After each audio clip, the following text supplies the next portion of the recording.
SAABAN BONTUU tan hundee isi guddaa yoo argitan natti himaa onnee koratti mudaa kan guntuutni loomii qaloo morma lukkoo ishee gaafa waaman daftee jettooko ulfaattu intala naaf laattu kabaja ishee maamii malee fudhattu ajaja ulfaattu intala naaf laattu kabaja ishee maamii malee fudhattu ajaja.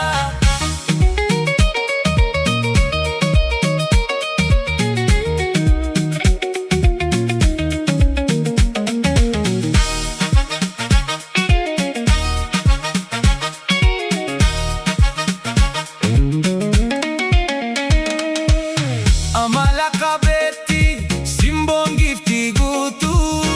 dhugaan na jaalatte kan narratti duutu gurraattis haa taatu magaalaa fi diimtu fira koo jaalatte gara bira deemtu hiyyummaa koo beekte ishee naaf obsitu gaafan dogoggoree ishee na gorsitu ulfaattu intala naaf laattu kabaja ishee maamii malee fudhattu ajaja ulfaattu intala naaf laattu kabaja ishee maamii malee fudhattu ajaja.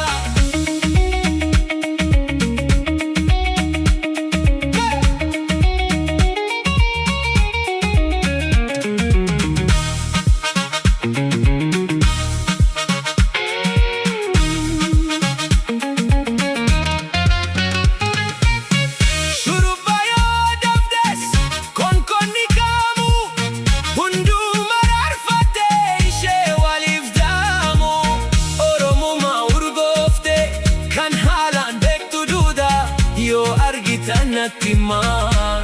jaarsa itti geesseen fuudha ulfaattu